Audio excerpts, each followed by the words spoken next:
Bronco fans and football fans everywhere. Welcome to the Broncos Buzz. Not on a Friday, but on a Monday due to the Halloween effect or Halloween night last Friday. This is a show that is everything Broncos and brought to you with emotion, passion, honesty, and of course, Spence's comments, my comments, your comments in the chat. We are Broncos Buzz. Thanks, guys, for sticking with us on a Monday. Fridays are usually our night, but it was Halloween night, so kind of hard to do the show and hand out candy kind of like out the window or something. It just wasn't going to work. Anyways, glad you guys are on board. If you're watching Monday Night Football, turn down the sound there, watch it, but watch us instead. How's that? Because does anybody really want to watch the Cowboys and the Cardinals? No, I don't think so. Anyways, glad you guys are here. Hope everybody had a very safe and happy Halloween night. Spence, did you hand out any candy? Oh, you know what? I love Halloween night, just sitting there. So here was my situation. In my driveway, had the World Series Game 6 on the TV, sitting there in the middle of the driveway, passing out candy. Neighbors were coming by because I passed out a few daddy juices. You know, you got to give candy to the kids, candy to the adults. You got to take care of everybody. And that's what we do here at Casa de la Chaos. We take care of everybody. That's great, man. That's great. Yeah, I had a fire pit on the driveway. I had kids coming up, so really cute little girls, little cute little kids. Had a great time. I cooked up some jalapeno poppers. Had those out there. Oh yeah, those are good. Had those out there. Had my tablet out there watching Game 6, like you said. Had the speaker. It was a lot of fun. Man. Really did enjoy it. Good times, man. Everybody was safe. Everybody had a fun time. Oh, wow. That's awesome. That's awesome. What was she? She was a zombie bride. Wow. Well, hopefully when she does become married, she doesn't. I know. Way too early. I know you're not ready for that. I can tell. No. Not even close to being ready. All right.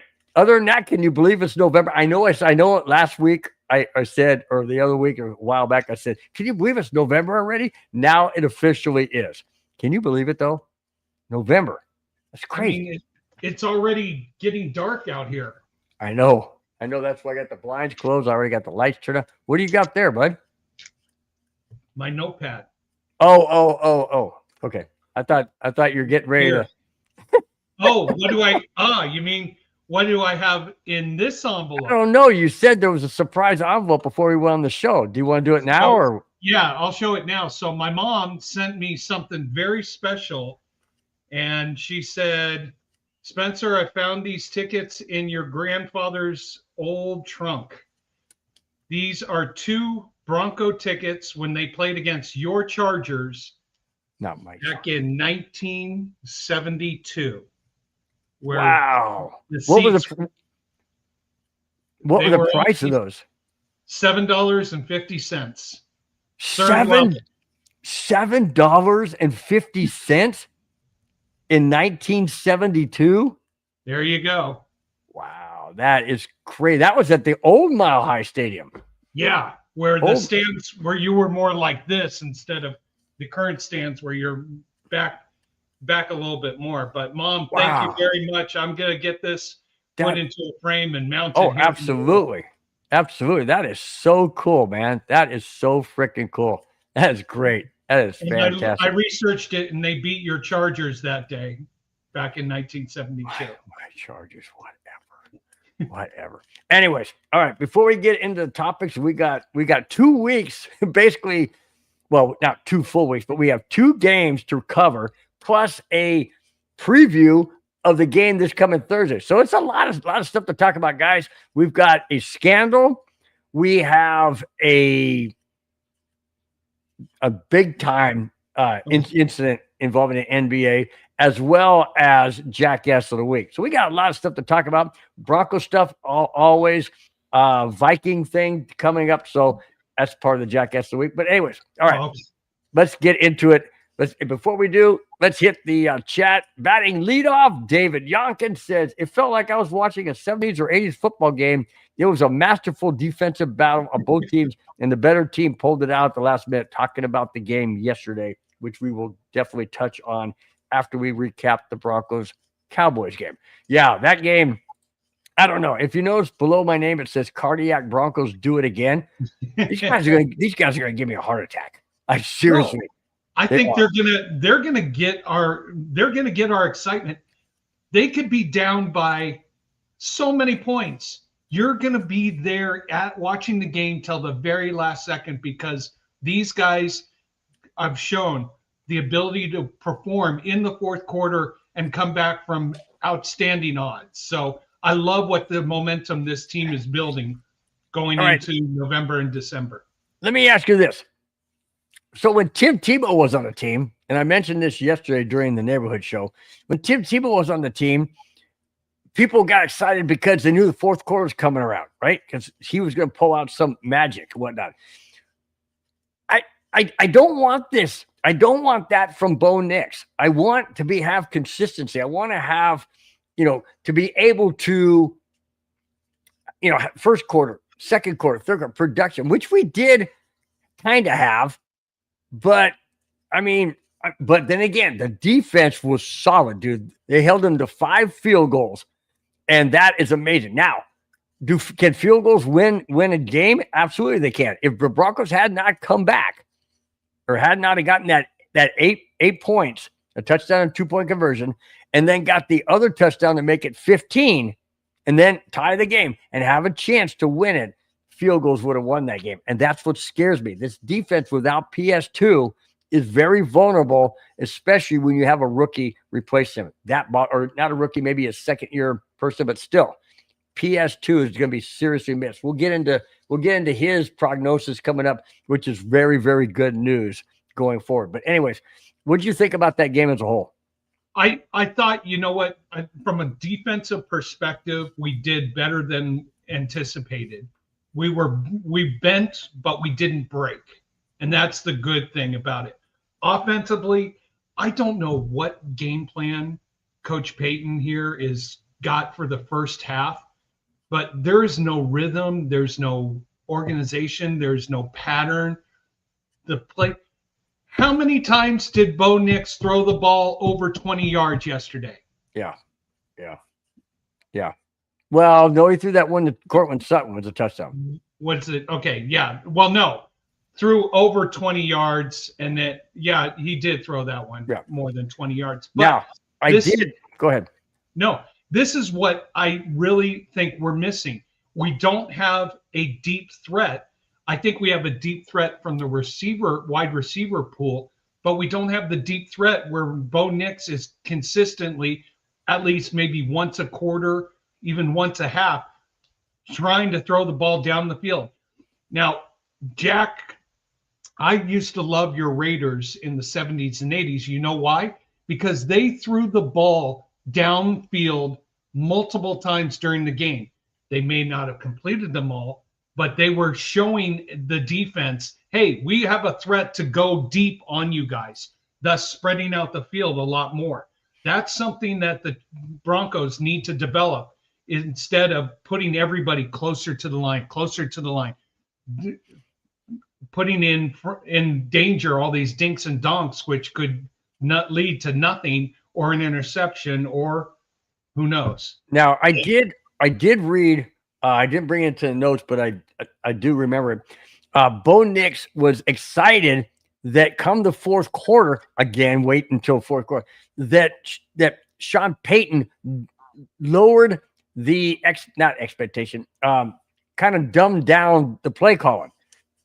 He didn't put in all that verbiage. He basically let Bo Nix do what Bo Nix does. And what did he do on that last drive? He ran to the left, got a first down, and then again he ran again, got another first down, and even closer for the field goal.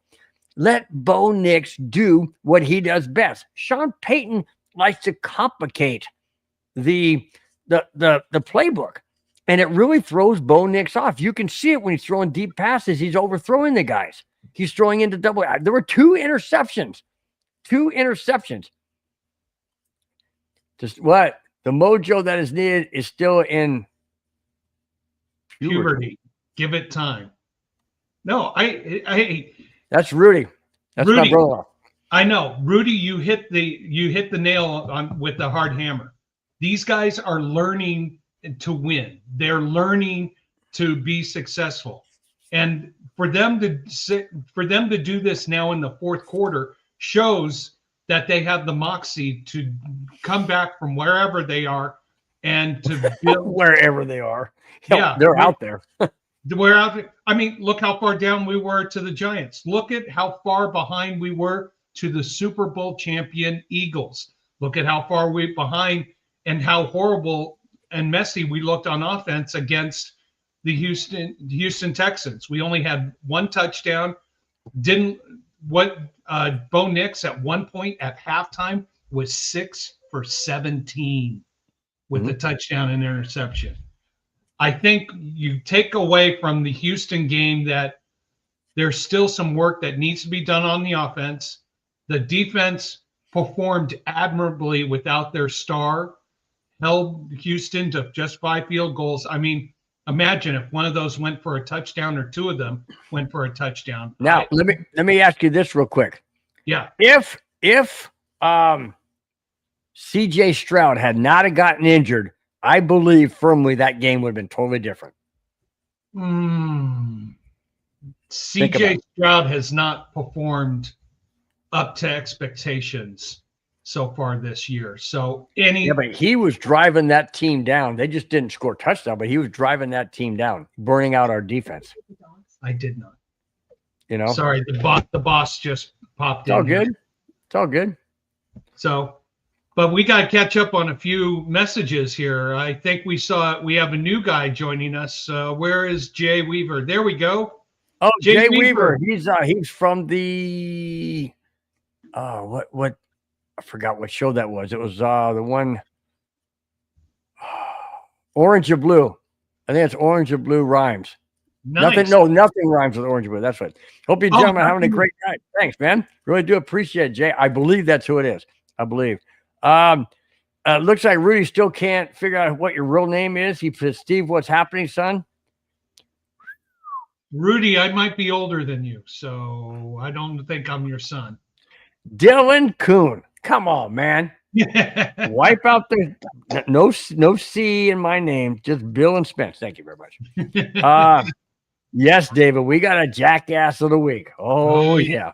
We got a couple that could be, but they're more than just a week, that's for sure. Flying Dragon says, what's up, fellas? I said, what's up, Flying Dragon?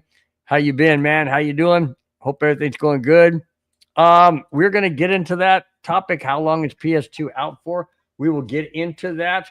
But before we do, I want to wrap up one last game that we had was that one against the Dallas Cowboys, because that's the injury that Pat Surtain had, which is a pectoral injury. We'll get into that. Let's see. David, we talked about that yesterday in the neighborhood. Sean says Sean is built on the screenplay. I hate those things. They didn't work at all. The wide receiver screens do not work. Now, sometimes the running back screens will work because you have more people flowing out that way. But the wide receiver ones did not work yesterday. It just bothered me. What do you think? This is our offense in the first half and early third quarter. It's the dink and donk, be conservative, don't stretch the field, and defenses are playing to it. There's no imagination. It's just predictable. And so This is why you don't see big plays. This is why you don't see see more of the ball being aired out. It frustrates me to see that Bo Nix is not really airing it out more often. So yeah. Flying Dragon brings a good point. He goes, I went back and watched the game. Bo missed so many open receivers. The plays were there. But in a good scheme by Peyton. But It just that they were there. This one is spot on. I couldn't agree with you more, David. It says holding the Texans on the 1 yard line and they had to go for a field goal. That was fantastic. Huge. You hold them on the 1 yard line, and they tried everything in the world. They even tried a kind of a really weird tush push that didn't work. And then you had the quarterback jumping over the line or trying to. That didn't work. Yeah, that was a fantastic goal line stand. No doubt about that. No doubt whatsoever. Let's see. If you're looking at that Dallas game, I think from both offensively, I think from an offensive perspective, that Dallas game was probably our most complete game from start to finish. Oh, absolutely. Offensively. Defensively, Dallas has got a potential big-time offense. So to hold them to 24 points and really dismantle whatever mojo they had coming into the game. I mean, Denver only favored by 3 points. I mean, that's kind of easy money in that situation. But again, here we go. Let's look at the fourth quarter. Against Dallas, 14 points. Control the ball, control the game. Against Houston, 11 points. Control the situation, score at an opportunistic time. Defense clamps down. Get out of there with a win. You can go on the road here in the NFL, and it doesn't matter if you're dominant or you scave or you steal a victory. A victory is a victory. Mm-hmm. It wasn't all glamour. It wasn't all splash and brawn. You went to Houston, who is a playoff team from last year, who has, I think they have the #1 defense. Yep. And you get out of there with a victory. Kudos to the Broncos. I mean, they're on a 6-game winning streak right now. They're exactly where I thought they would be after 9 games. And if you start looking ahead to their schedule for the rest of the month, they have a game this Thursday. They're off for 10 days. Then they're off. Then they have an important game against Kansas City, and then they're off for 14 days. Mm-hmm. Perfect time for them to recoup, revise their situation, relook at everything, try to make improvements and enhancements for a big push in December. So 7-2 right now. What I had predicted when we had looked at all the games, Bill, I think we're in a great situation. The offense just needs to shore up a few things. Yep, I agree. Now, Flying Dragon says, do we make a trade prior to the deadline tomorrow afternoon? And then David Yonkin follows up by saying, Sean Payton's track record while being the head coach of the Broncos states that he doesn't make a trade for anyone. Yeah, I mean, if you want to make a trade for someone, okay, go ahead, make a trade for someone, but what are you giving up? What assets? We brought in, who did we just bring in? No, not Lockett. That's the Raiders. No, he went to Raiders. We're going to talk about that too. I keep wanting to say Evan Ingram, but that's not it. He played for the Bears. He played for the Bears, and he didn't play last year, but he's kept himself in shape. It's Mercedes Lewis. Yeah, there you go, Mercedes Lewis. Thanks, Flying Dragon. Give him credit. There we go. Absolutely. Yeah, Mercedes Lewis. Now, he didn't play yesterday, but he could be instrumental going forward. I kind of believe the reason why he didn't get in the game yesterday is twofold. One is because of the tight ends that we have now are producing, and also he just got there. He's not going to learn the playbook. It's complicated as that's a dryer. As complicated as Sean Payton's offensive playbook is, he's not going to learn it in a matter of 2 or 3 days. So, blocking. Hey, only trade for Cairo says, and thanks, Cairo. Glad to have you back on. You were here. You were in the chat yesterday. Glad to have you here today. Says only trade for blocking tight end or game-breaking wide receiver. I go to wide receiver because Mercedes Lewis is a great blocking tight end. So right. I don't think we need to go there. So now you want a game-breaking tight or wide receiver. What are you going to have to give up to get one? And is it worth Give up Singleton. He ain't done Yeah, nothing. I know. But is it worth giving up a potential valuable asset like a second No. round draft pick, a first round draft pick, something that we are going to need in our offseason to help build this team a little bit better? I think you go with what you have right now. But I mean, a game breaker wide receiver who's available where the team that you try to make a deal with isn't going to try to fleece you for at least a first round draft pick. I mean, that's the trade-off. Yeah. Now, Flying Dragon says he would go after Waddle. But you give up a first. Yeah, exactly. He would cost a lot more than just a first round pick. I would probably say a first and maybe a third or a second. And that's not something you need right now. That's true. Rudy, I'm not trying to make you upset. I love Bo Nix, man. He says I always against he thinks I'm always against. No, that's not true. Says I'm always against the Broncos, but I love it when Bo Nix makes another win and surprises me. You know, I've said it many, many times, guys, and I'll say it again until Bronco blue in the face. I'm a realist. When I see that the team isn't performing, I firmly believe it continues that direction. Can it change and around? Sure it can. And it has done that this year. But the norm is the old we're going streaky! Sorry. Yes, we won 6 in a row. Yes, we won 6 in a row. But the point I'm trying to make is it's that old adage, you know, once in motion, what's that scientific thing that says something in motion continues to be in motion? So if you're constantly not performing the way you should, it doesn't always simultaneously switch over and be positive. Flying Dragon says, smash that like button. Absolutely, guys. Hit that like button. Share. Tell your friends, your family, your in-laws, your outlaws, whoever. Just tell anybody. Tell anybody to watch the show. It costs them nothing. Hit the subscribe button. It's free. Watching the show might take a little bit of effort. No, I'm just kidding. But watch the show and enjoy it. Guys, we really appreciate it. What's that? No, Mom, make sure you hit the thumbs up too. I mean, this is for your son. Come on, Mom. Very true. And thank you again, Mom. She just texted, yes, we got the tickets and we showed everybody. And of course, love the advertising on the back. Chrysler, the right car. 1970s, you said? What year is that? 1972. I was 13 years old. No, December 1972. I was 14.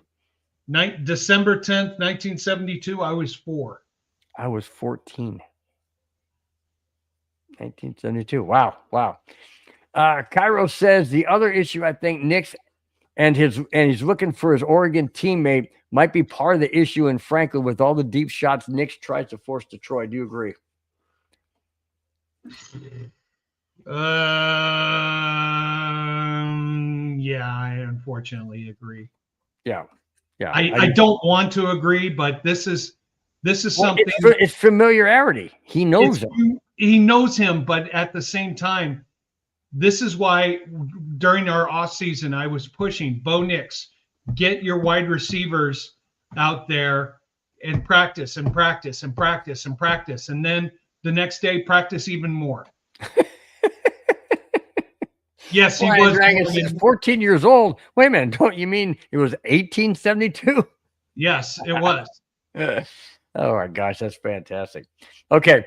Going back to Bill, 14 in centuries or millennium, not years, right? Wow. I think millenniums. Yeah. Thanks, Cairo. Really do appreciate it. Okay. Going back to in the chat, there was a comment about Pat Surtain. How long is he going to be out? Here it is. All right. In the game against the Dallas Cowboys, which we just talked about a little bit, Pat Surtain sustained a pectoral injury. His status is considered week to week, and fortunately, it won't land him on the IR list. per NFL insider Jordan Schultz, the injury does not require surgery. That is huge right there. That is huge. It's a pectoral injury. Yes. Is it kind of like a stinger? I don't know. But if he's week to week and it doesn't require surgery like it did, what was that Singleton that had the pectoral? Somebody last year or the year, not last year, but the year before had a pectoral injury. They were out for the season because it required surgery. This does not require surgery for Pat Surtain. That's great news. He's week to week. Is he going to be available for Thursday? The prognosis is 99% no. Okay. They're going to rest him again. That's going to give him an extra couple of days until we face the Kansas City Chiefs. Am I right? The Swifties. Do we face them after the Raiders? Yes, we do. Okay. So it's going to give him, and every indication is pointing towards Pat Surtain being there for the Chiefs game. Now, Madungus on the neighborhood yesterday said he hopes that they keep Surtain out till after the bye week. I say no. We need him in there. But then again, if he's not 100%, like Madungus said, then he could be out for the rest of the year. So I want him in, but I want him in healthy. So I don't know where that lies. If he can go at half and play half of the defensive plays on that game against Kansas City, I'll take it. But I don't want to put him in a position where he's risking even further long term. It's the pectoral muscle right here, which doesn't allow you to stretch the arm out or get the arm up or do any, and especially if you tried to tackle somebody and your arms get pulled, it could really pull these muscles even more. So rest, do therapy. It's the Raiders. The Raiders are going to give us a good challenge. So, and speaking of Raiders, yes, we are on tonight, Jack. Jack, you were in the neighborhood. You were in the chat, yes, in the neighborhood, when I said that we would be on tonight because Friday was Halloween. So I was going to do a solo. I was going to do a retro solo show on Saturday, but Spence loves being on the show. I don't know why, but he does. He loves being on the show. I love having him. So yeah, I love it. I enjoy having him on. He's a great asset to the team, to the show. And so he said, hey, if we can do it Monday, you willing to do it Monday? I said, heck yeah. Nobody wants to watch the Cowboys in the Cardinals. So why not? Anyways, yes, that's why he goes. So, but Jack does say, what the heck? You boys on tonight? Yeah, we is on tonight, brother. And enjoying. Because, Jack, we got to do a little prep talk for a game this Thursday against some team from Vegas or Oakland or the Golden Knights. Yeah, the Golden Knights. I can't stand the Golden Knights. I'm sorry, I can't either. Flying Dragon agrees with Madungus. Says rest PS2 as long as you can. Yeah, you want to know something? At this point, if he can go and he's 100% against Kansas City, go. If he's at an 80, 90% and he can play a few plays, I think that's a tough decision. But you got to think we're a playoff team. We've got the number 3 seed right now, but we're in a 3-way tie at 7-2 with Indy and New England. So you've got to think of the long-term aspect for later in the season and not right now trying to get a win against Kansas City. If it was at Kansas City, I would have said definitely rest PS2 because the NFL is going to make sure Kansas City wins that game on Christmas night at home against our Broncos. Yep. Jack Ken has given a shout out to David Yonkins. Says, hope you're feeling good today, my friend. David Yonkin follows up by saying, I'm feeling better. Thanks. Absolutely. David, I hope you do feel better. I know you mentioned that you haven't been feeling well lately. So really do appreciate you taking the time to be in the chat with your comments and to watch the show. It really means a lot, guy. It really does. And Jack Kenna follows up, said, David, I think about you, my friend, and in my prayers. So amen. Yeah, we both Kenna, both Kona Spence and myself second that. Absolutely second that. What's this? Good comment by Cairo. I'll take this one. How stupid is Dan Quinn with having Jaden in the game last night down by 31 and cost him his quarterback for the rest of the season? If you saw the injury, I didn't see it. it's I heard it was gruesome. a hand or something. No, he dislocated his left elbow. It was gruesome. You do not want to see it. I know now that I say it, my mom's They were down by 31 to who? They were down by 31 to Seattle. Seattle was dominating them the entire game. I didn't watch the game. What was I doing last night? Oh, I had stuff with family going on. I didn't watch it. Yeah, that's insane, dude. Down by 31 and you have your quarterback in there? And they were driving. They were inside. They were third and goal or second and goal, and Jaden Daniels gets out of the pocket, makes a run. I thought it was his knee, the way he was holding it. As soon as they saw the replay, I went, "Oh!" Was it as bad as it wasn't nearly as bad as a Theismann? Nothing is as bad as Theismann. If anybody doesn't recall or too young to know about that, it was Lawrence Taylor of the Giants sacked Theismann of the Washington Redskins. Yes, it was a Redskins, and his shin bone popped through his skin. It snapped it like a twig, just snap. Oh, it was gross.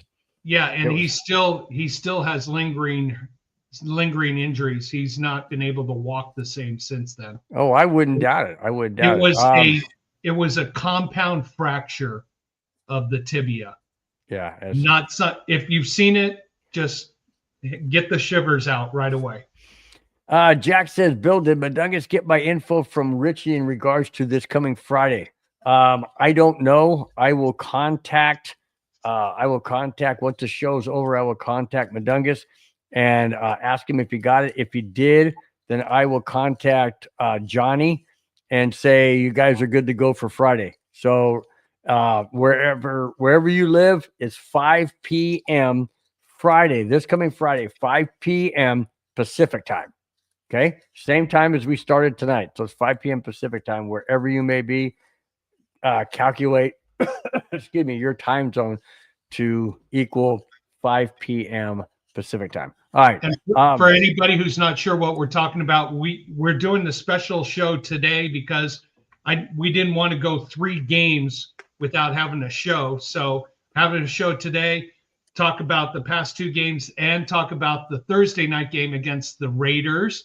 And then a Friday show where we can bring on Raider Jack and your buddy John. Can have a 4-man Broncos buzz, talk about the after effects, and get a perspective from the Raiders about how great the Broncos are and what direction is for the Raiders. And who knows? Jack and I might go beer for beer if my honey will let me.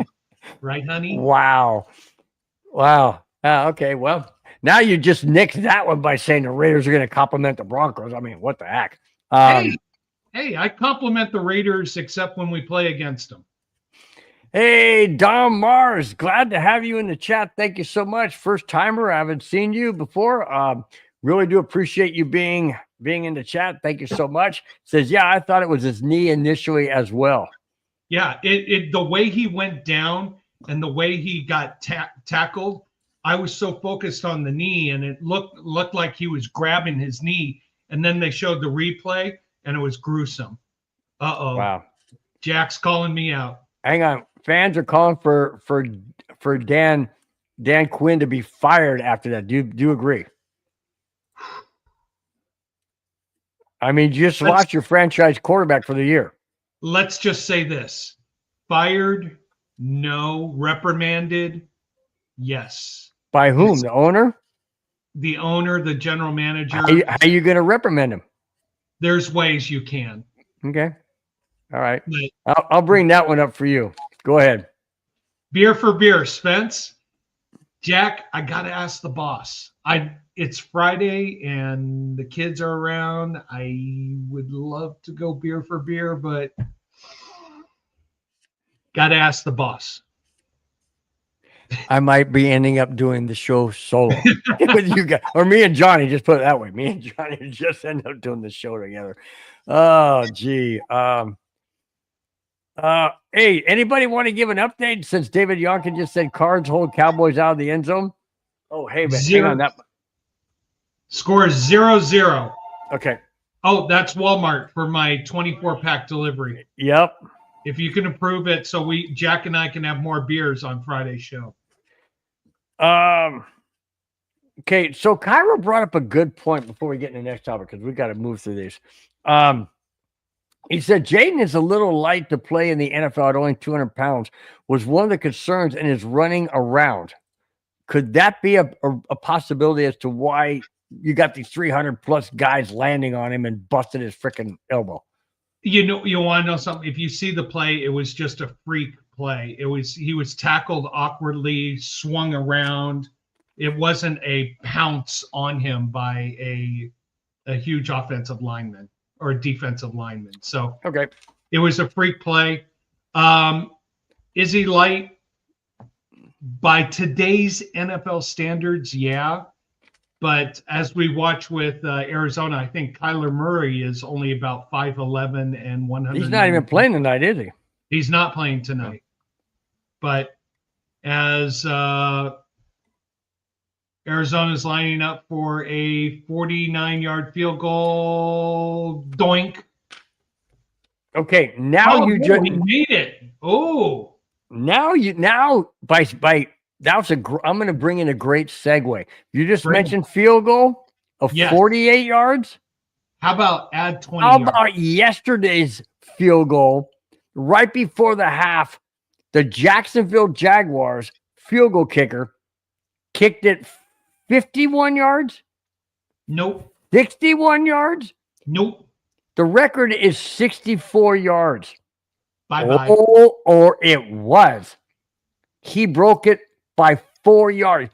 This guy named Little, I forget his first name. 68-yard field goal made. And the announcer said it could have gone 70 yards.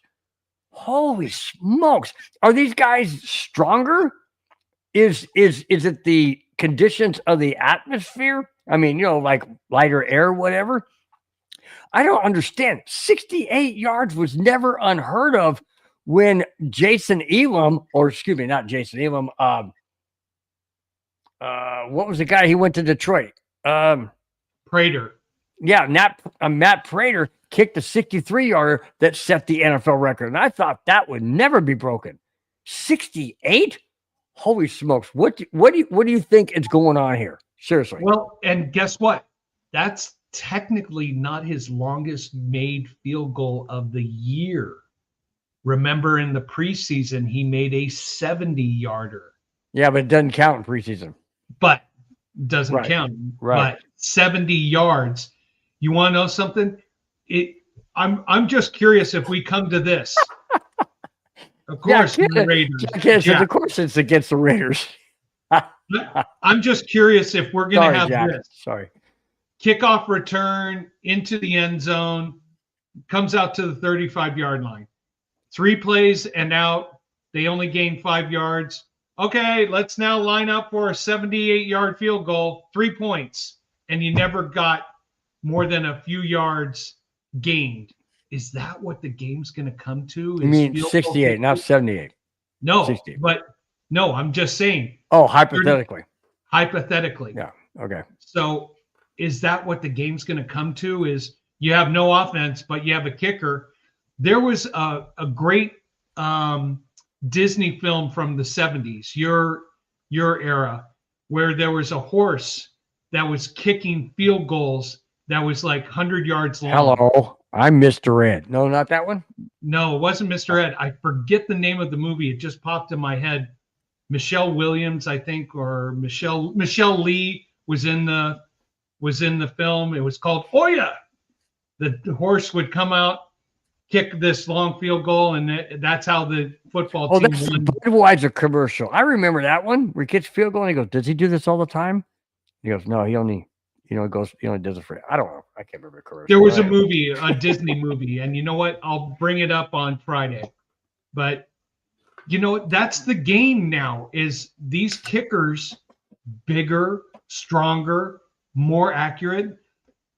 I can't remember when the league tried to do this. I think it was back in 2011, 2012, where for the preseason, they took the goalpost and they narrowed them by about 5 yards on either side, and everybody complained. Yeah. That you may have to do that. Why? Why make it more? Why not? Okay. Competitive balance. No. But here's the deal. But okay. If you have a strong kicker on your team and the other team you're playing doesn't, why should you penalize the one with the strong kicker and make the goalpost narrower? My thought is this. Okay. Go back to baseball. If we want to talk about the World Series Game 7, the Toronto Blue Jays, which I don't want to, but the Toronto Blue Jays were ahead 3-0. When it was tied 3-3 and they brought in Yamamoto of the Dodgers, I looked at my next door neighbor and I said, there's no way they're gonna win this thing. Why? Because Yamamoto is that much better. So if you have a great field goal kicker that's better than the other guy's field goal kicker, why should it be narrower? If the other guy's field goal kicker isn't that good, he ain't going to make it if it's narrower. I mean, why change the game? Why not? This is something they possibly look at to have competitive balance. I mean, who seriously here thought 60-yard field goals would be the norm? I mean, it's just something to consider. And you know what? David Yonkin, interesting comment. More drugs is what the kickers are doing to kick a 68-yard plus. I have to disagree with that, because if that were the case, we'll get into people are getting suspended all the time for performance enhancing drugs in the NFL. So I'm not buying that. I mean, okay, I will ask you this, Spence. Okay. Do you think the NFL, after he kicked 68 yards, do you think the NFL said, hey, we want a drug test? No. Doubt it. I mean, some of these kickers. Come on now. All right. No. All right. Some of these, where I live out here, we have a kicker who's been kicking field goals since he was 10 years old, who's a sophomore on the varsity football team. And he just made a 57-yard field goal on Friday as a sophomore in high school. Yeah. Wow. That's crazy. It's just some of these kids just do it all day long. I mean, soccer players, how do they get stronger legs? You know, this is just training, working out. I mean, kickers used to not be in the gym training and lifting weights and doing all that stuff. Now they're doing it religiously, and it's an essential part of the game, the kicking game. Now, I mean, it's not needed for kickoffs, because you got to be more accurate than strength. But for doing these, I mean, when we were growing up watching football, you would think high 40-yard field goal, oh, that might be out of his range. Then all of a sudden, 50-yard field goal. Then it became 60-yard field. When are we going to be like 70-yard field goal in the middle of a game? I mean, could we have a scenario one day, Jacksonville, like I said, gets the ball at the 35-yard line, goes 3 plays, only gets 9 yards, puts them at the 44-yard line, go back 8 yards, that's to the 30, go back 8 yards to the 36-yard line. So that's 74-yard field goal. That's I just thought of something. An AI robot field goal kicker.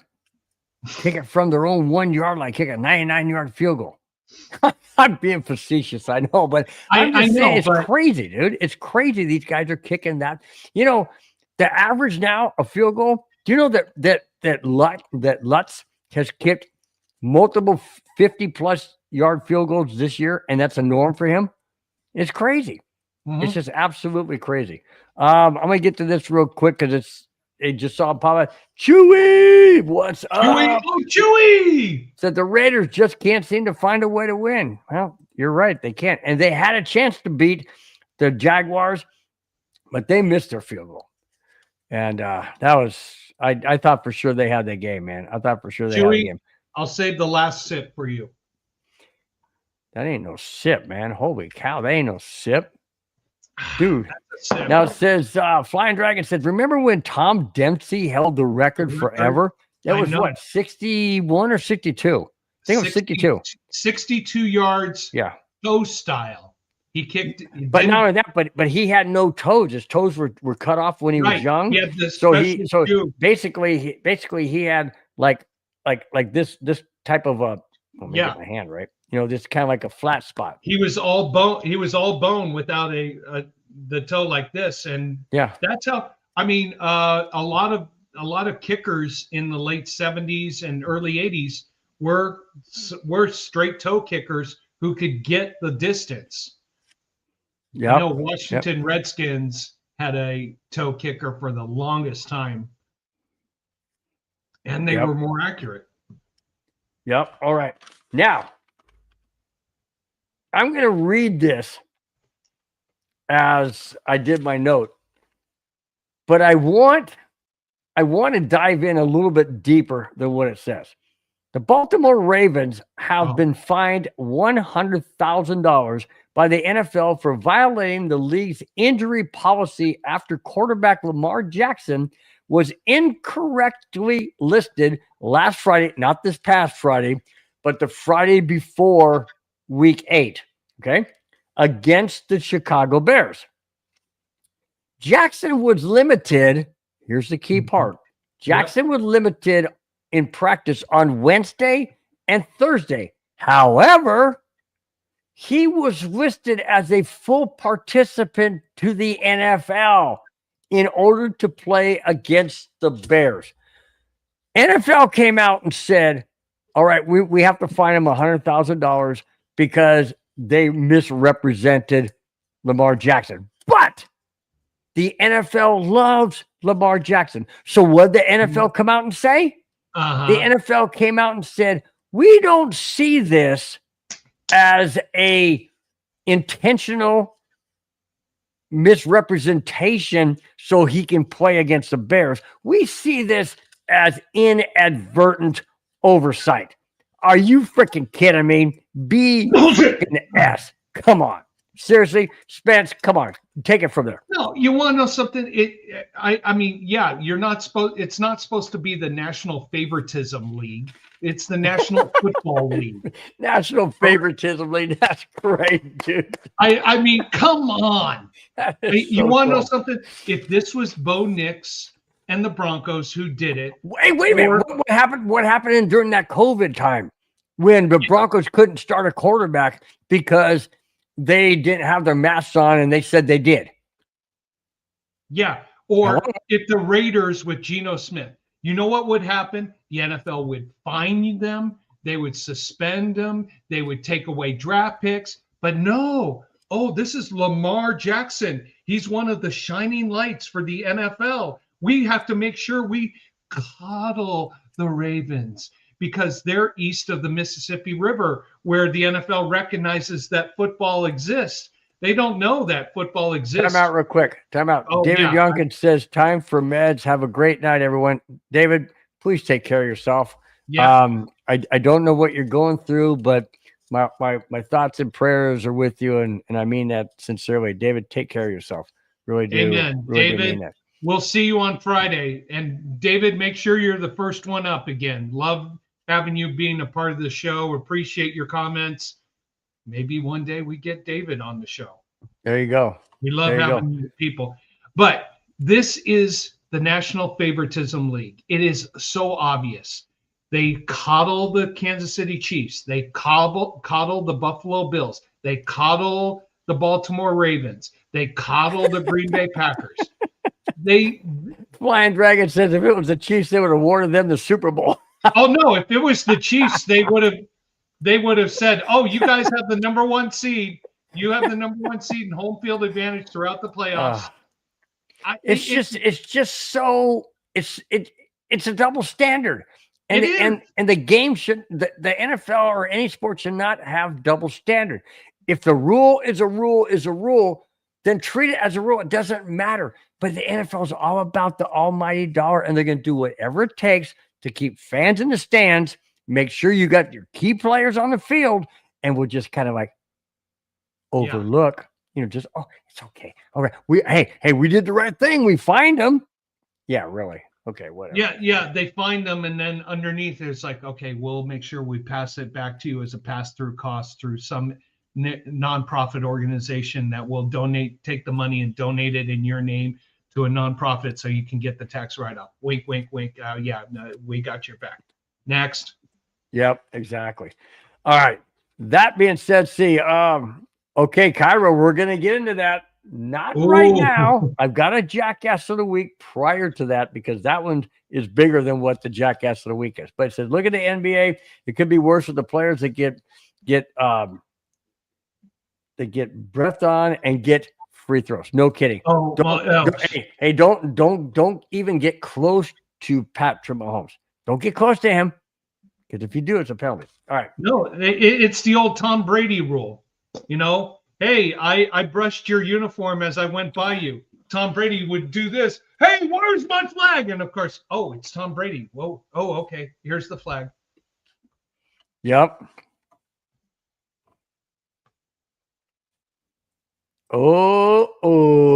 Jack just threw out a dagger, a shot across the bow, so to speak, for Thursday. Bill and Spence. There is no more PS2 versus the best tight end in the NFL in Bowers. Question, who can try and cover Bowers now? My answer, nobody. Nobody can cover him. Nobody can cover my PS2.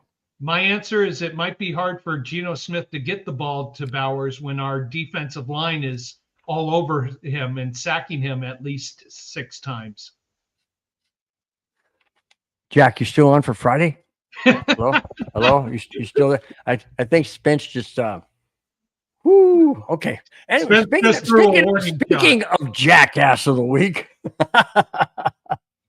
not that you are Jack or not that you are Spence. Come on, I'm married. I'm always the Jackass of the Week in this house.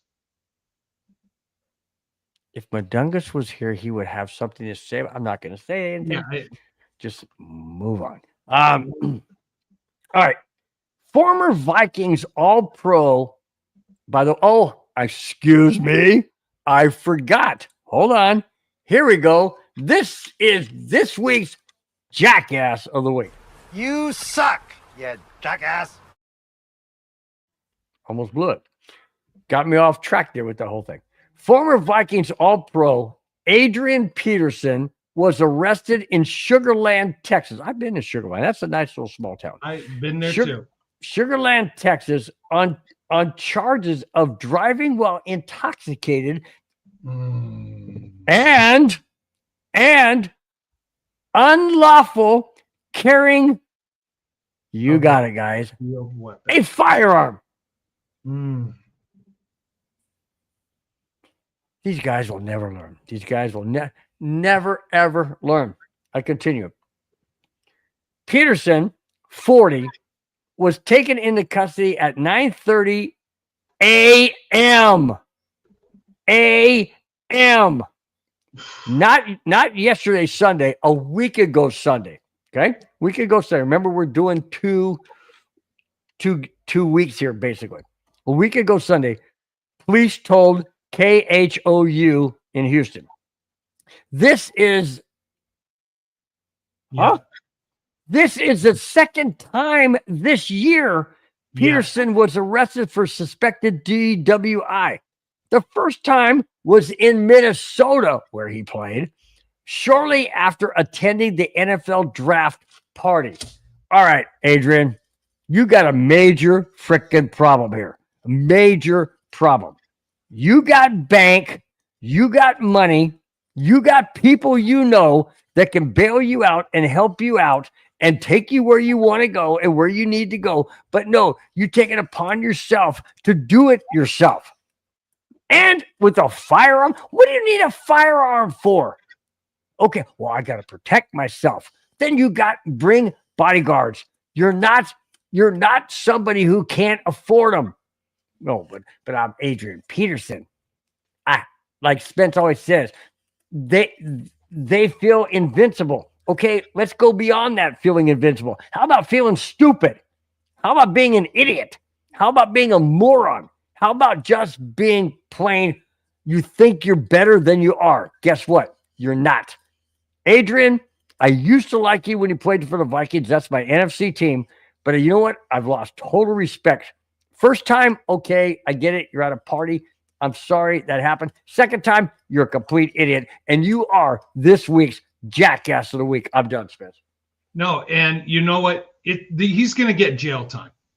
If he weasels his way out of this one, he has to have known someone who knows someone who's going to help him out. I mean, DUI once. Come on, make a smart choice. DUI twice. That just tells me that you're at that level of invincibility that is above and beyond anything else that everybody thinks that I can do whatever I want. I'm above the law, you know. Oh, DUI, yeah, whatever. Hey, mean lawyer, whatever. Go get him. You know, I'm sorry, Adrian Peterson, and I don't think he's up for the Hall of Fame yet officially, but this will tarnish his record. And as well it should. Moving forward. So, you know what? I'm sorry. I don't want to give this any more thought or any more care, because when you act this way and you think you're above the law, you don't deserve our time. Okay, let's go back to the chat. How about this one? Go ahead, Spence. Read that one. Talking about Bowers again. Bowers, 12 catches, 12 for 13 attempts, 133 yards and 3 touchdowns. Going to slow your linebackers down.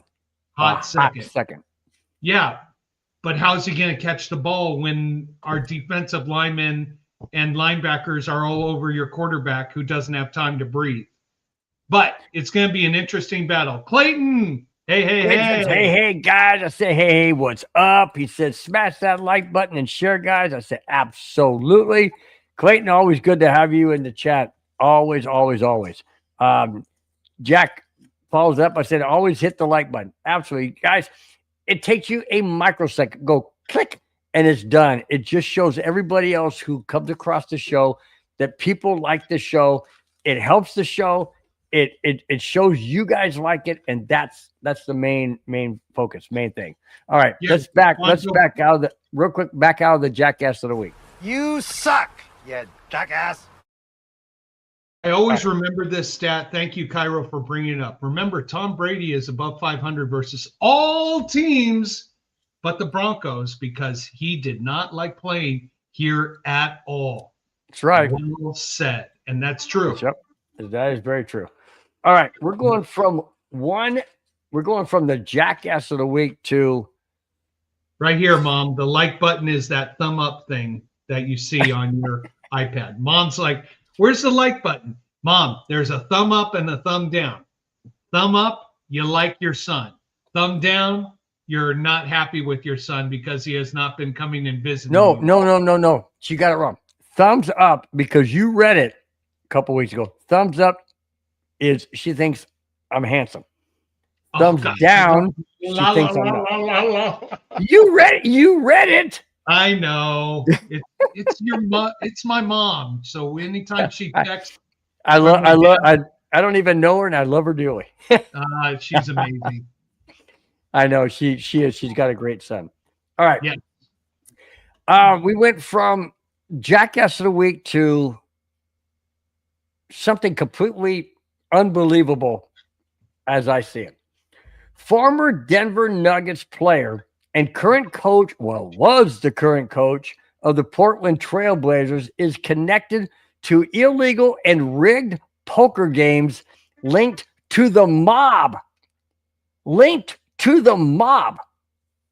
still have organized crime out there in the mob. Well, we'll get into that because I I got a whole lot of things about this. My wife has mentioned this many times. Here we go. Chauncey Billups, former Nuggets, and others, Clippers coach, as well as former Chargers Hall of Famer Antonio Gates, allegedly rigged poker games. How? Listen to this. Talk about not scientific, but talk about listen to this. Allegedly rigged poker games using X-ray tables, fixed shuffling machines, and special contact lenses and glasses to reveal the cards. PFSNs, I don't know what that stands for. Zach Jens explains, and I quote, greed makes people do strange things. But once you cross that line and engage in their scheme, especially with the mob, it's not easy to get out if you ever do. End quote. Wow. My thought is this. Why would somebody like Chauncey Billups, head coach of the head coach of the Clippers, and Antonio Gates, who is a Hall of Famer, would be involved in something like this? Yes, he nailed it on the head by saying greed makes people do strange things. Okay, I get that. But isn't there something in everybody's head that says, wait a minute, let me think about this. I would love the money. Is Antonio Gates strapped for money? Probably not. Is Chauncey Billups strapped for money? Probably not. The head coach of the Clippers strapped for money? I don't recall his name, so I didn't bring it in. Probably not. Why would these guys do this and not use their God-given brain that says, wait a minute. If I do, I know what? No, I know the answer. I'm raising my hand. I know. That's why I said, okay, what? Professor Bill. Because these guys think they are invincible. They think they're never going to get caught. The mob and all these guys are going to protect them. They will never get caught. And guess who always gets caught? Not the mob, not the gangsters, not the people raking in the money. It's the guys who are the bait. And that's what's happening. You know, Chauncey Billups didn't think, oh, nothing's going to happen to me. Oh, yeah, I'm going to help.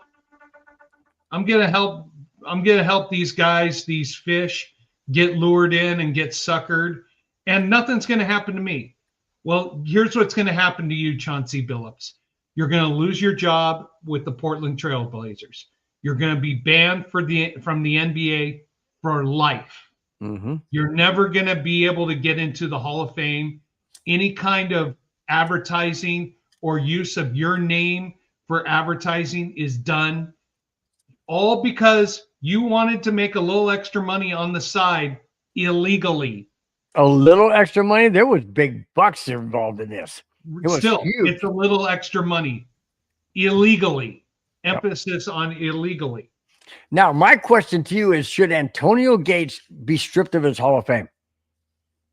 That honestly, that is something that is up to not necessarily the NFL, but the Hall of Fame standards. You have to, when you become a member of the Hall of Fame, you have to live up to certain standards. Now, I would say this, if it was involving the NFL, this scandal, then absolutely he's gone. Yeah. It involves a different sport. I don't know the ethics behind that, but I would say this. It absolutely tarnished his reputation, that's for sure. It tarnishes his reputation, so he can never use his reputation again for profit. Because when someone who's like, oh, Antonio Gates, let me go research him. Federal arrest, federal indictment, federal investigation. He's done. Yeah. He's done. All because these guys wanted to make a little extra money on the side illegally and not ethically. I mean, hey, I'll say this.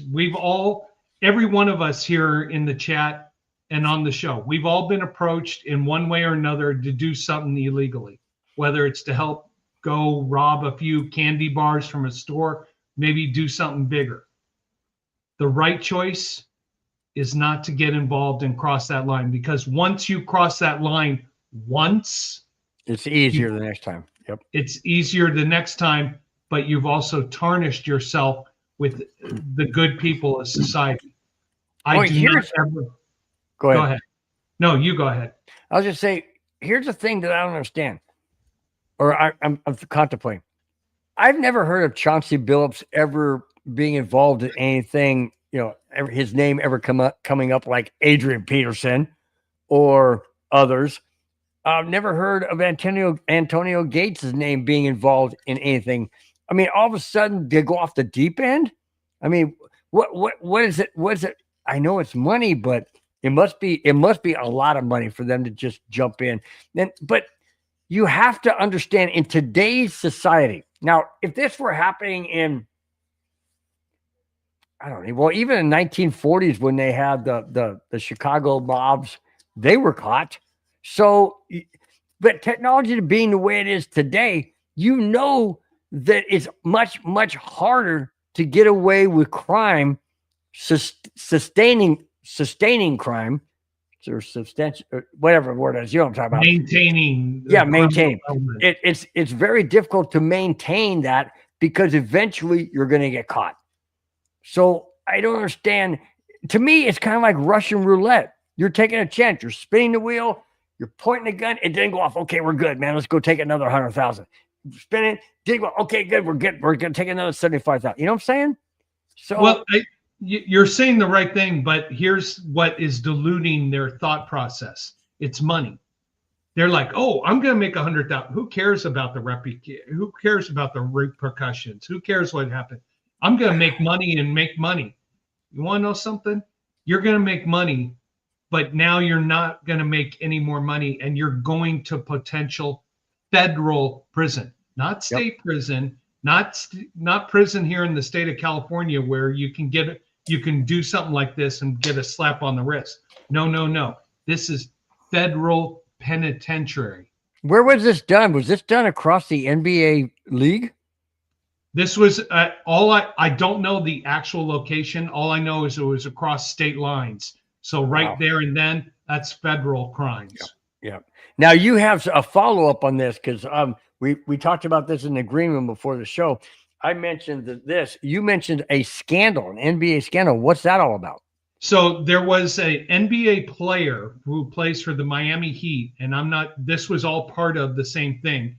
I don't remember his name, but he had told his brother, it's the end of the season. I'm not feeling well. I might only play one quarter tonight and then just sit out the rest of the way. His brother took that information, texted it to all his friends and colleagues and everything else.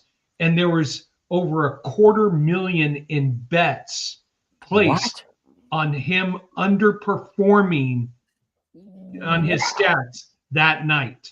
So the NBA player, and I forget his name, and he's a longtime player, he's making multi-millions, is in big trouble. Now, could have been, he was not the instigator or the one who probably said where he's going to get off is, I didn't tell my brother to go make all these bets, but his brother took the inside information and passed it along. But he planted that information. Right. So here becomes the question. Can the federal government prove that the NBA player did give this information to his brother with malice intent? Well, all they have to do is go back to the phone records, the text records. Hey, I'm not feeling well. I'm probably not going to finish the rest of the game, blah, blah. Well, that's probable cause right there. Right. But is that probable cause where the NBA player said, hey, I'm probably not going to play the game. You and your buddies have a chance to make a few extra dollars. There wasn't that I know. But it's a fine line right there, man. You have to get in front of a jury of 12 people and prove beyond a reasonable doubt that there was intent. Yeah. That's going to be a more tough case or situation. it's True. going to tarnish the Mhm. Miami Heat's reputation.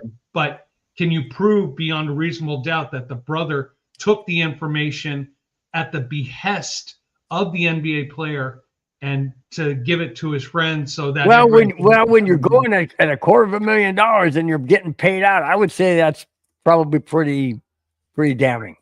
But it's damning to the brother. Is it damning to the NBA player? And can you prove it beyond it? I know that's that. Yeah. I mean, in the court of ethics, in the court of commercial belief and everything like that, in the court of us all together drinking a beer, yeah, he's guilty. In the court of law, hey, it's all good. Okay, gonna go here because Jack. I'll tell you what, man. Jack, you absolutely amaze me each and every week. He says, I love this show, even if Spence and Bill are Broncos fans. Jack, you know what? You are one of the most solid, one of the most devoted, one of the most I don't know, a complimentary person in the chat. But beyond that, Jack, we I can say we, because I know I'm pretty sure Spence feels the same way. We appreciate all fans. It doesn't matter if you're Raider fans, Chief fans, Wagoner fans. Well, that bothers me. Or any fan out there that watches this show, because that means that we are doing something that you enjoy, and that's what it's about. That's what it's absolutely about. We bring in all type of topics. We just talked about basketball for 20 minutes. We never talk about basketball. So it's a show for all of you, and we bring in each and every one of you, and we absolutely appreciate every single one of you that are in the chat. And I'm not saying that to pat, to hand out roses. I'm saying that from the bottom of our heart. We absolutely do appreciate it. And Raider fans, Chief fans, Charger fans, even the most hated Patriot fans, come on in. We appreciate and we respect you. We want to hear your opinion. Yeah, even Patriot fans. You said we welcome everyone, even if we hate Patriot. Wow. Because I hate Patriot fans. They're delusional. But I still respect them. Hey, you know what? If we had Jack as a moderator, that's not it. Where'd it go? Oh, we'd be in trouble. Yeah. Bill, I should be the first Raiders mod on a Denver channel. Let's make history. Yeah, that would be different. That would be good. Hey, you never know where this show's gonna go. You just never know. You ready for this one? What's that? Mom's comment. Okay, Kona, you need some beautiful female release. Where is Anna? Mom, she's taking care of the kids so Daddy can have some fun time doing the show. But I appreciate you thinking of your son. I'm not I know. I'm not going there. That's for after the show, Mom. For after the show. Okay, I think we need to move on. Move on, yeah. Like I said, if a family member texts me, I'm getting them into the show. Absolutely. Jack said, Bill and Spence, I see you boys are fun to chat with. We're glad. Yeah. We're glad, Jack. We're glad you enjoy it. Hope everything goes well so you can be on Friday along with Johnny. It's going to be fun. Oh, my gosh. It's going to be. You guys do not want to miss that show. You guys do not want to miss that show. It's going to be two Broncos fans, two Raider fans right after the Broncos-Raiders game on Thursday. It's going to be great. And if you guys enjoyed this show, check out the Wild Wild West show here on the MHRT network on Tuesdays, where Jack's a part of it. Lots of fun and diverse comments and diverse opinions about our entire division. Yep. 93 Nav, man. What is up? Haven't seen you before. Thank you so much for being in chat today. If Raiders cannot dominate, I want our division to win if the Raiders cannot. I agree. Absolutely. Because I always want our division to win. And I've told everybody here, my dream and one day is that all 4 teams from the AFC West make the playoffs. Yes, and as exhausting as that may be for you, Bill, would love to see it. That would show. No, because there's one team in there I don't want to see. That's the Chefs. We all know. No, I don't want to see the Wagoners. And for those of you who don't know who the Wagoners are, it's the team in LA that says they have fans and they don't. You don't want to see the Rams in the playoffs? The Chargers, they just suck. Isn't that your alter ego? They left LA. They left San Diego for a reason because nobody supported them. Okay, let me move on. Speaking of the Raiders, Jack. Hang on. Wild Wild West is on Wednesday. Sorry, I thought it was on Tuesday. Thank you, Nan. Okay. Speaking of the Raiders, here we go, Jack. Last Monday morning, not today, last Monday morning, the Las Vegas Raiders signed Tyler Lockett per NFL Network's Tom Pelissero. The signing reunites former Seahawks head coach Pete Carroll and quarterback Geno Smith. Guess who we are seeing this coming Thursday? That's right, the Las Vegas Raiders. Now, is that game in Denver? No, I think it's in Vegas. Okay, so that game is going to be the Broncos and the Raiders this Thursday night. Head coach Pete Carroll with his former and current quarterback Geno Smith and reunited with Tyler Lockett. Does that make the Raiders stronger against the Broncos' depleted defense's corners? And I say depleted because PS2 isn't there, as well as Bowers of the Raiders, who Jack Kennett mentioned. Does that make the Broncos defense more vulnerable, or is it even a difference? It's not a difference. The game's in Mile High. The Broncos are going to have, it's in Mile High. Even Chewy verified, and say thank you, Chewy, for also verifying that. It's going to be an interesting game. I know the Chargers. Sorry about that. The Raider. I'm still stuck on your alter ego team. The Raiders. Wait. Do you see any blue and yellow back there? I know. I see Avalanche stuff. I see Broncos stuff. If Medungus would put the picture in our folder. No, we're not putting the picture in there. I'll delete it in a heartbeat. No. I think if the game was with our situation, if the game was in Vegas, I think it would be a close game coming down to the final possession. But last year, when the Raiders came up to Denver, the Raiders jumped out to a quick 14-0 lead, and then we stormed back and blew them away. I think the Raiders have a chance early on, but the second half is going to be all Broncos running away with the victory and covering the 9-point spread. Broncos are favored by 9? Broncos are favored by 9. Let me make sure of that. Yep. Favored by 9, over under 42.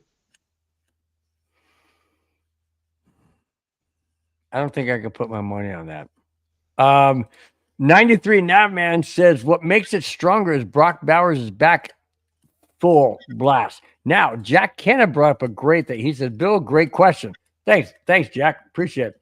Short week for the Raiders, also short week for the Broncos. What is great is PS2 is not playing on Brock Bowers. That is a fact. That's why I said, does it benefit the Raiders that we don't have PS2 covering Brock Bowers as well as Tyler Lockett? Now, here's the thing. If you line up a wide receiver, Tyler Lockett, Brock Bowers on the inside, and they cross over, now you confuse the Broncos secondary because you don't have PS2 covering either one of them because he's not there. So we got a second-year guy in there. We also have, what's the name? Not Mims. What's the name? Who's our other corner? Not Singleton. Not Singleton's linebacker. The guy from Moss. Yes. So you got Moss, who's all messed up. He's all jacked up. And then you've got the second-year guy who he couldn't cover anybody yesterday. It was a wonder they didn't score any touchdowns because he 3 or 4 yards off the receiver every time. I don't have a good feeling about this game because they got locked in and because Bowers is 100% and because PS2 isn't in there. I'm not confident. Am I confident in the Broncos offense? Yeah, in the fourth quarter, not in the first 3. So I don't know what to make of this game. We will get our predictions of this game at the end of the show, which is just 3 more topics away. McMillan's another one. Chewy says McMillan. Yeah, he's another. He's our secondary without our secondary shotgun beer on the live. Ooh, I don't know about that. That's our wager bet between Jack and I. So I have to down one to start the show, and then I got to down a second one in case we don't cover the 9 points. Why not? Okay, this show is turning into a competition, which is fine. It's fine. Okay. But my point is this. I don't have confidence against the Raiders team. And I know the Raiders haven't been all that good this year. But I'll tell you what, man, you take a team who's desperate. You take a team who's desperate like the Raiders. And you put them against a Bronco team that's won 6 in a row, and they're at home, and it's prime time, and it's Thursday night. And the Raiders have nothing to lose. Why not come out firing on all cylinders? Why not? Yeah. They know the Broncos game doesn't start till the fourth quarter. So, I mean, sure, we put up 33 points against the Giants, but do you want to try and do that again against the Raider team? I don't know. I'm just saying I don't have confidence in this game. I do have my prediction. It does seem a little bit lofty, but I'm not. I don't know. So I don't know. What do you think, Spence? I'm just torn on this whole. I think the defense sets the standard early. It sets the pressure. Geno Smith has got little dancing feet and has not felt comfortable the last few weeks in the Raiders in Raiders games. I think the front line attacks. What you're going to see from the Raiders is the dink and the dunk to try to get it out of Jahdae Barron. That's the other guy I was thinking of. Thanks there, Chewy. That's to get it out of Smith's hands quick to the receivers. I see this as a 10-point game, Jack. Broncos win by 10 points. Okay, don't give your score yet. We're doing it at the end. I'm not giving my score. I like this question. 93 Navman says, I have a question about the Broncos' pressure up the middle. Seems free runners get loose. You know where that comes from? In my opinion, Singleton.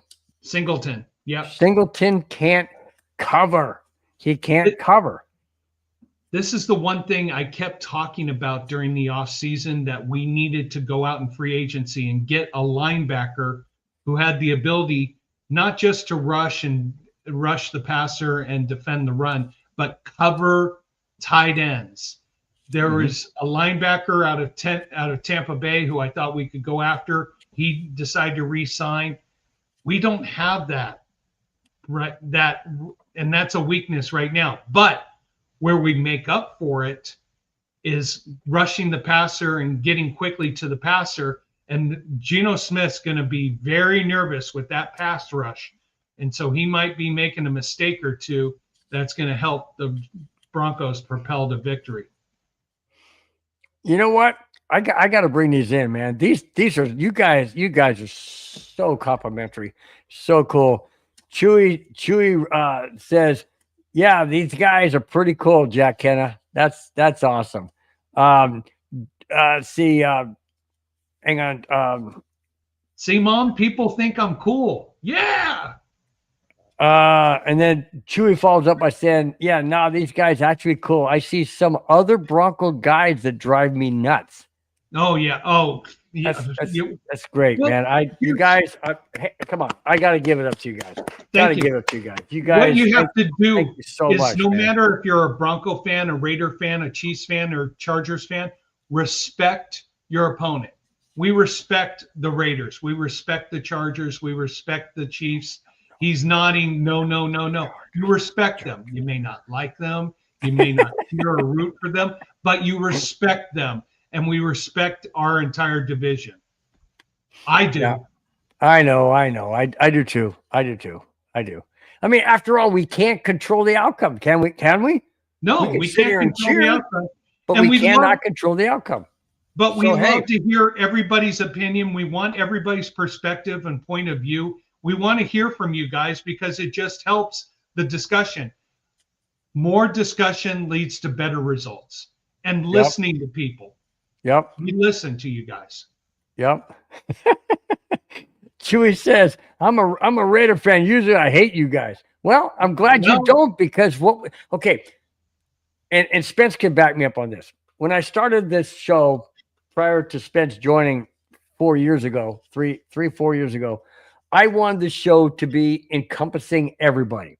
I didn't want to be just about Bronco fans. I wanted to be encompass everybody. Why? Because the more people you encompass and the more people you bring in, the better the show is. And that's how we are. We don't cuss on this show. We don't bring in sexual innuendos. We don't put anybody down. Well, sometimes we do. Not put people down, but sexual innuendos. But the bottom line I'm trying to make is we treat everybody equally, and we don't put anybody down. We don't chastise you for being a fan of that team or this team or whatever. We encompass everybody, and that's what I want the show to be about. I want the show, and Spence agreed to it, and that's why he's on the show as a co-host, because we have the same focus. We have the same mentality going forward, and that's how we want the show to be. Am I wrong, Spence? No, and this is just we're all at one big sports bar. We're all sitting together, and Bill and I are leading the discussion, but we're all talking football. We're all talking sports. Yes, we lean toward the Denver Broncos, but we appreciate hearing opinions about everybody's team, and we want to hear about the Raiders. We want to hear about the Chiefs. I mean, the Taylor Swifts. We want to hear about Bill's alter ego team, the Chargers. We want to hear about everybody else in the league. The more people discuss and the more people talk, the more you learn and the more respect you have for your fellow man. So you guys in the chat, thank you so much. Really appreciate you being a part of the show, and really appreciate you speaking on your mind. Even my mom's speaking her mind right now. She right now. She basically, she wants my wife to make an appearance on the show. She's like, you need some beautiful female release. Where's Anna? You need some beautiful faces. Where's Anna? Where's Anna? Get Anna. Wait a minute. Isn't your son a beautiful kid? Come on.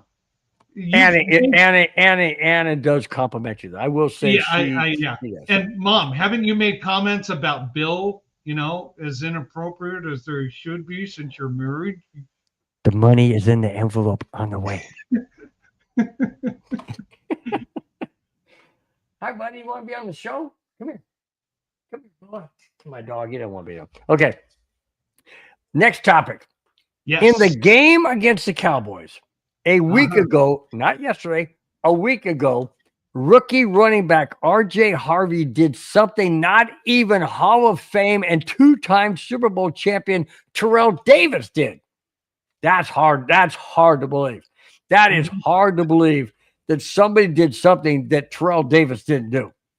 It's very true. Here it is. Harvey became the first Broncos rookie to get 3 touchdowns in a game. Harvey's long 40-yard touchdown was the longest by a Broncos player since 2021, 4 years ago. Harvey was nominated for Rookie of the Week following that game. I don't know if he got it. I didn't see it. But 3 touchdowns, a 40-yard run, one of them was a catch, and the other one was a run up the middle or slightly off the guard in the end zone. 3 touchdowns in a single game. Terrell Davis never accomplished that as a rookie for the Denver Broncos. Is that a surprise to you, Spence? Does it shock you that Terrell Davis wasn't able to accomplish that? Or was the game different back when TD was running the ball? Although Mike Shanahan, head coach, was a running-minded head coach. Does that shock you that PJ Harvey has come out of his shell, so to speak, and exploded like he did against the Dallas Cowboys? It doesn't surprise me because the Cowboys don't have a strong defense. So I'm happy for him that he had a great performance. But personally, I want to see it against a team that is a playoff team. I want to see it against a team that's got a more aggressive defense. I want to see it against a prominent team like Buffalo, like Baltimore, like Kansas City, like your Chargers, like Indianapolis.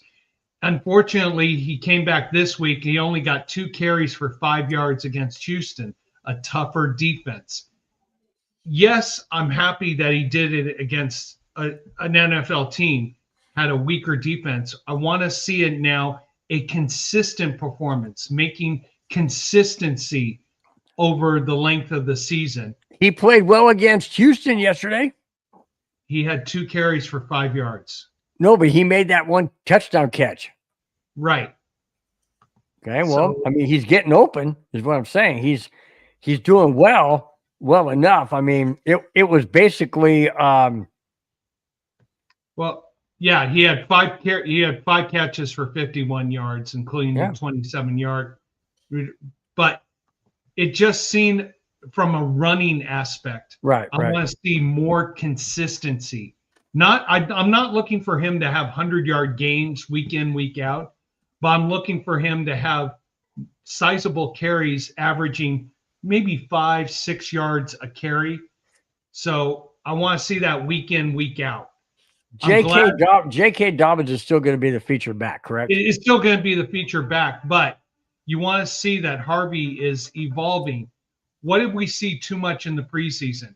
Harvey gets a handoff, off tackle, and he tries to bounce it outside with the speed. He doesn't have the speed to outrun the speed of the defense. Something he's got to learn, how to be more bouncing between the tackles rather than trying to bounce outside too much. A great day against the Cowboys. Give him a little feather in the cap, but now we want to see consistency as we get into the grind of November and December. Yeah. 93 Napman says, you're proud of RJ Harvey? He's a good back, but so is the undrafted dude named Rico Dowdle. I never heard of him. Dowdle? Rico Dowdle? I don't know. Anyways, I like this one though.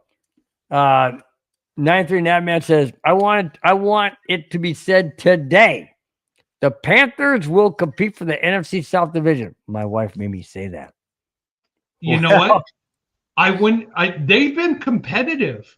The Panthers have been competitive. If they can figure out their offensive consistency, they might be a threat to Tampa Bay. So, yeah. All right. Hang on. Got to give you your Susan comment for the day. You ready? Yes. Bill could be on a men's cosmetic ad. He has no wrinkles. He's so cute. I love your mom. Yeah. Oh, your mom's name is who? Susan. Yeah. My wife's name is Susanna. Great connection. There you go. There you go. That's awesome, man. Well, I appreciate it. The camera does wonders. Doesn't show. I guess I really don't have that many. I do down here on my neck, but yeah, whatever. That's why we're covering it up like this, so you can't. Rudy thinks you're so cute, also. So you got competition. He's my brother-in-law. He's trying to get brownie points, so it's all good. Jack Hanna, this is the motto. Happy wife is a happy life. But you For know us what here else in is a motto? You know what else is a motto my wife came up with? Happy house, happy spouse. I like that one because I said there's nothing for happy husband. She goes, no, let me think. And then she came back to me later in the day and said, happy house, happy spouse. I'm like, cool. All right. We are down to and I know you guys love it every week, the last two topics of the week. And here they are. That goes back. For guys you don't know, that was the way they introduced the dating game. Remember that? Remember that, Spence? They would have the. la. Why is that? I'm not dating anymore. No, the show dating game. Oh, okay. Oh, are we going back to your prime time in the 70s or the 1870s or the 1860s? 1570s. Oh, Okay. 1570s. Okay. Okay. The Denver Broncos ownership states it will privately fund the new stadium construction. We all know that, right? Okay. But there is a major twist that could put a wrinkle when it comes to voting if that's where this goes. But taxpayers may still be involved through city and state support for infrastructure like roads and public transportation around the proposed site. Oh my gosh. That's not going to be good if it goes to a vote. Costs could also arise and increase for future maintenance and renovation expenses beyond the initial construction. Oh my gosh. Does this mean that the Denver Broncos ownership group paying for the stadium, let's say it's $4 to $5 billion stadium, could involve taxpayers who will then be on the hook to pay for all the surrounding development, hotels, restaurants, roads, transportation, infrastructure, planting of trees.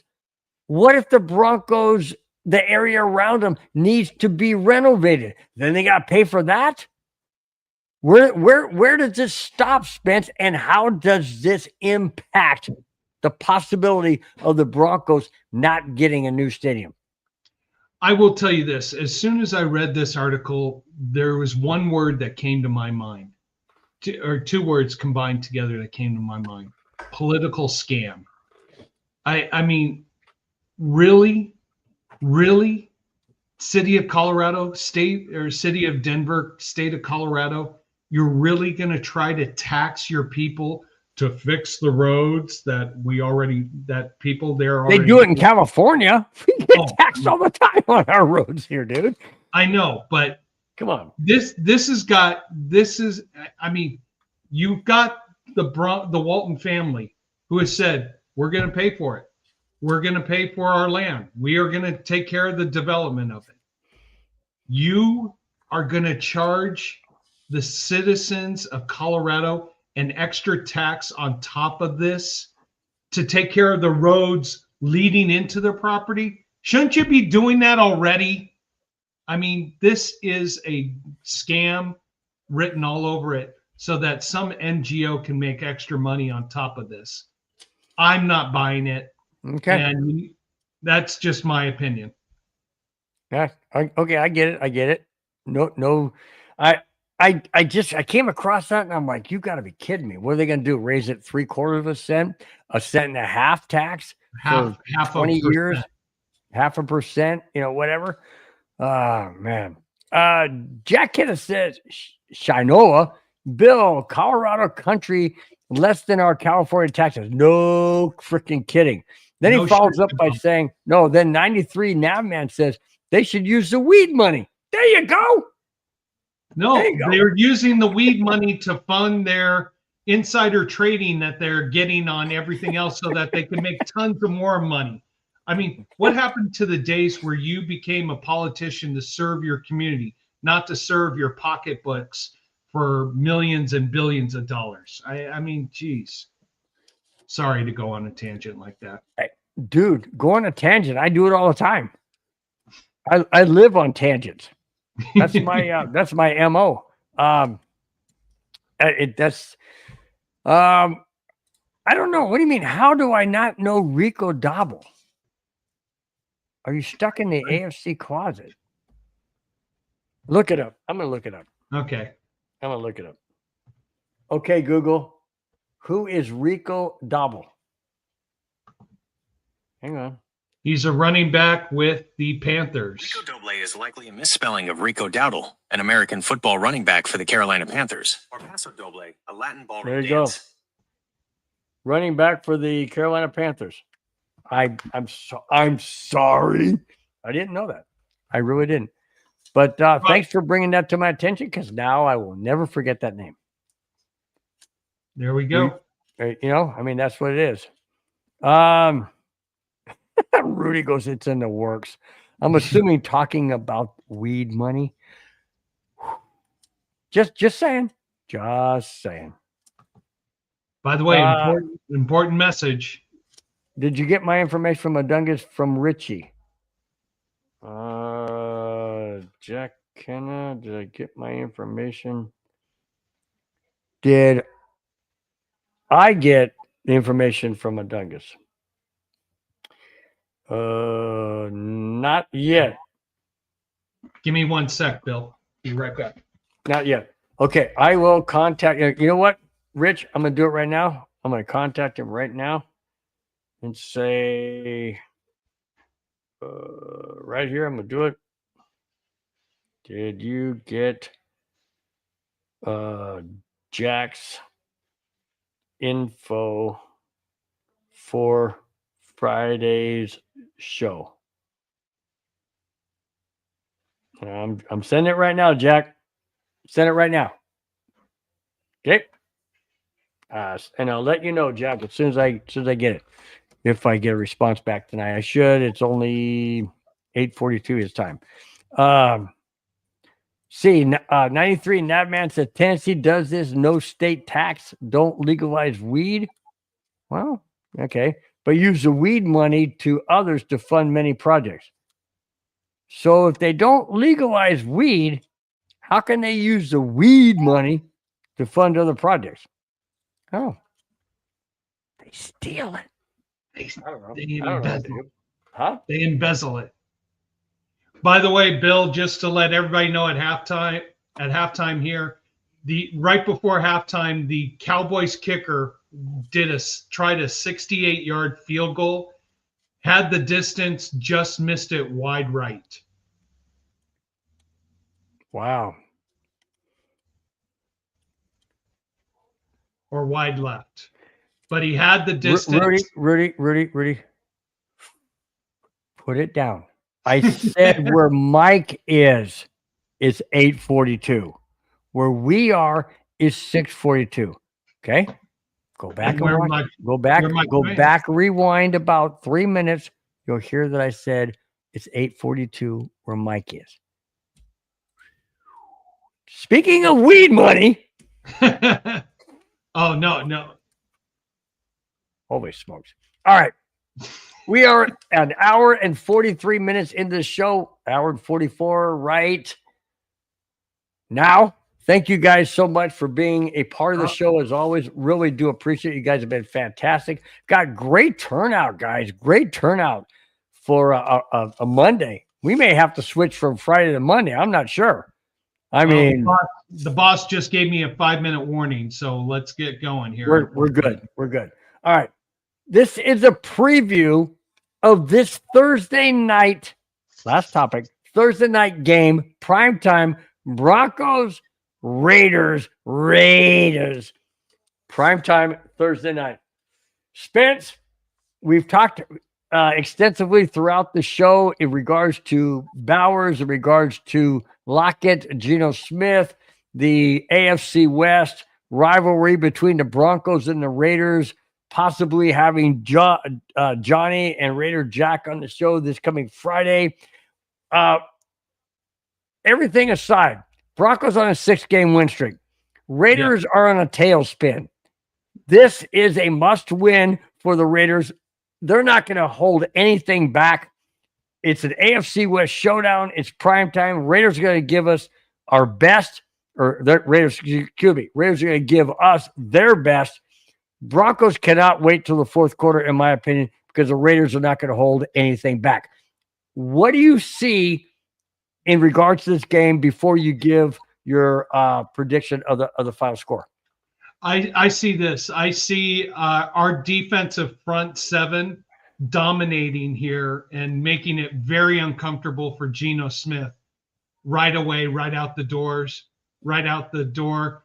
I see us keeping it close. The offense still figuring it out. But I see us coming out of having the lead at halftime and then coming out of halftime and dominating the second half. Can I give you my score? Go ahead and give the score.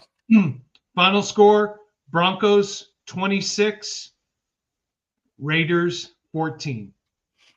Or no, Raiders 16. Sorry, 26-16 Broncos. Okay. Before we get to that, I'm bringing up 93 Navman says, my wife just said, you're on a Broncos channel? Well, that crap is crazy. Bob. And I am not going to hear it. So headed to bed. I said, okay. And she laughed. That is so good. That is so good, dude. That is so good. Wait a minute. Hang on. Rudy, we're on the same wavelength? Whoa. Oh, no. You don't do that. No. You don't do that. 26-16, Rudy says 26-16. Why 26? Man says, why 26? Because we're going to get 2 touchdowns and 4 field goals. Okay. All right. I say 31-20 Denver. Wait a minute. That means they're covering the 9-point spread, which 31-20. And the reason why I say 31 is I'm going back to the Dallas game. This is where I'm coming from. Listen to me closely. This is where I'm coming from. Hear you. Going back to the Dallas game. Dallas has a pretty good offense, horrible defense. Raiders are the opposite, so to speak. They have a pretty good defense, but their offense is suspect. So that means our defense is going to be better. We can get takeaways. We can get short field. We can put them in situations. I just got a gut feeling. That's the first thing that came to my mind when I was doing my notes. I came across this. Okay, what do you think the final score is going to be, Bill? Yeah, okay, 31-20. Am I going to be right? I haven't been right all year. So I don't know. I just want a win, okay? I want to win. I want us to go 8-2. And real quickly, before we get out of here, Spence, do you realize that our Denver Broncos are in first place? Not the first time, not 1 week, 2 weeks in a row we've been in first place. 2 weeks in a row we've been in first place. We were tied record-wise for first place 3 weeks ago, but the tiebreaker with the Wagoners kept us in minus them by a half a game, so to speak. So we are in first place. So I know it's 5 minutes, Rudy. Oh, trust me. When this goes off again, Rudy, I'm in big trouble. He's got your back big time, doesn't he? Yeah. Are you talking with Anna? I did not give him her number. I do have her number, but I don't give it to anybody. Oh, she texted me, right? And said that she wants to meet sometime, you and I, and and I and her and Susie. Yeah, so we'll figure it out. After the holidays and all that kind of stuff, we'll get into it. Yeah. So anyways, Spence, go ahead and read down the chat before we get out of here. You guys have been fantastic. Thank you so much on a unexpected Monday night. No, and you know what? Bill, this has been a great Monday night. You know what? I love the energy from we got a everybody lot of people. Look at great people energy. Everybody, tell your friends about Friday night. And hey, I'm going to go off on a limb here. If you'd rather see us more on Mondays than Fridays, let us know. We Absolutely. appreciate the feedback either way. But we're here to entertain you and talk football with you. So thank you so much, David Yonkin. Thank you, Rudy Torres. Thank you, Dylan Kuhn. Thank you, Jay Weaver. Welcome to the show. Really appreciate it. Flying Dragon, thank you so much. Cairo, appreciate your comments. Dom Mars, appreciate you jumping in the show and being part of the show. Jack Kenna, looking forward to our side wager that we're going to have and looking forward to Thursday night's game. Chewy, haven't seen you in a while. Great to have you as part of the show. Clayton Huron, love your support. Keep up the great work. 93 Nabman, thank you so much. Jack Kenna already jumping in saying, no, keep Fridays. My grr.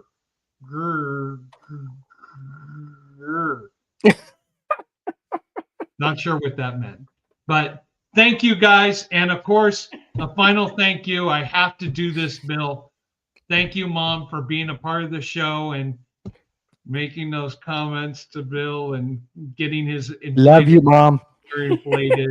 So, thank you, Mom and Dad, and my sister Stephanie for watching and being a part of the show. And my mom's Bridge Club up in Montrose, Colorado. Thank you guys for being a part of the show. We really appreciate you.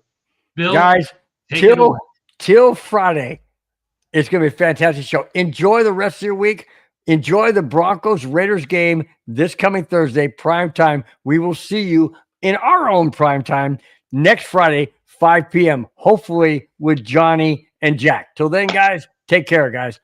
Love each and every one of you every single night. Bye-bye. Fast lane when I pass in the street, bag of money in the passenger seat. Tempo's been asking for me on the road from the west to the east. Way up, I might never come down 'cause the